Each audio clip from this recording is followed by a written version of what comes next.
So you're thinking of buying a home in River Islands? Well, don't do that until you have watched this video and have decided that you are okay with these 5 factors that need to be considered before making that move out here.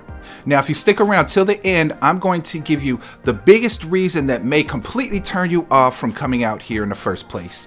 By the way, I'm Andre, your Cali Valley Realtor, and if this is your first time on the channel and you want to know everything there is about living in River Islands, subscribe and tap the bell for notifications so you can be notified first. Now, here's a pro tip.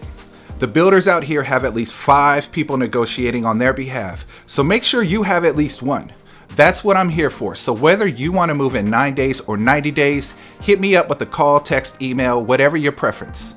Okay, I'll be happy to help you make that smooth move out here to River Islands if you would still like to do that after this video. Now, let's go ahead and do this. Okay, the first reason you may not want to come out here is that you will be moving to Lathrop. Okay, this is a small city that's barely reaching a population of 30,000, and it doesn't have a lot to offer, let's be honest. The restaurants are limited and shopping will require for you to at least travel to Manteca. Now, that is luckily next door, okay? Now, there are also malls in Modesto and Stockton, but those are at least a 25-minute drive away. So just know that for anything other than the basics of living, or if you're looking for a variety of entertainment activities, you will need to get in your car and drive, because Lathrop is not the biz if you're looking for a large variety of anything. Number 2, the next thing you need to consider is that River Islands has been constructed on a flood zone, and depending on how worried you are about climate change, this may be a big factor for you. Now, with that being said, they have created 300-foot wide super levees around the river's edge to give it a high ground perimeter, and their website states that it's protection for up to a 200-year flood with a less than 1% chance of it flooding in any given year. So it's not likely anything to be concerned about, but it's better you know than not, okay? They're also pretty confident about this because the community doesn't even require flood insurance. So that could be assuring as well, but regardless, you need to be in the know. Now let's move on to 3, and for some people this can be a deterrent as well. River Islands is a community that's less than 10 years old, and it doesn't have any big trees at all, like 0.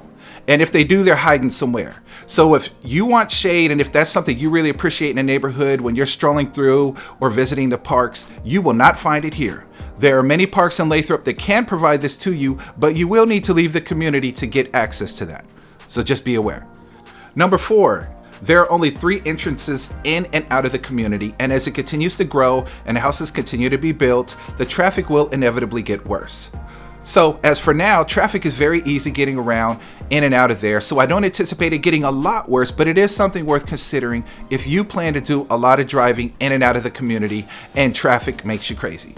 Because there are only 3 entrances, which isn't much for 15,000 houses that are currently approved to be built in the community, when the typical house is going to bring at least 2 cars with it. So you're still here. You're going to be happy you are, because the last but definitely not least thing to consider that may have the biggest influence on your decision to move to River Islands is about to be revealed, okay? So thank yourself for sticking around.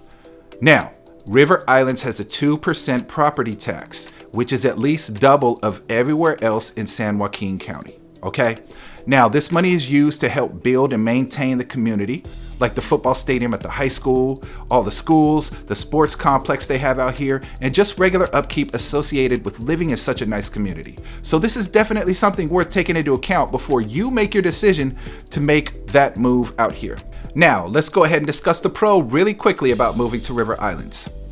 One pro about living in River Islands is that this is a safe community, okay? Which is much more than I can say for a lot of places in the Bay Area, okay? The police department is literally in the community, so that will always help with response times if they're ever needed for some reason. They're also planted right at the main entrance of the community as well as a great deterrent to those looking to be deviant, and there actually is a benefit to there not being lots of ways to get in and out of the community. The less ways to escape from the crime scene, the less of an ideal place for crimes to take place. Also, considering the cost of homes and the pride residents feel about their community, it makes it even less prone to crime because they are more likely to be on the lookout and to report suspicious activities if they are to happen. Now, if this video helped you, please give it a thumbs up and subscribe to our channel for more about River Islands and hit that notification bell. Now remember, whether you're moving in 9 days or 90 days, feel free to reach out to me by call, text, email, Zoom, doesn't matter. Until then, I will see you in the next video.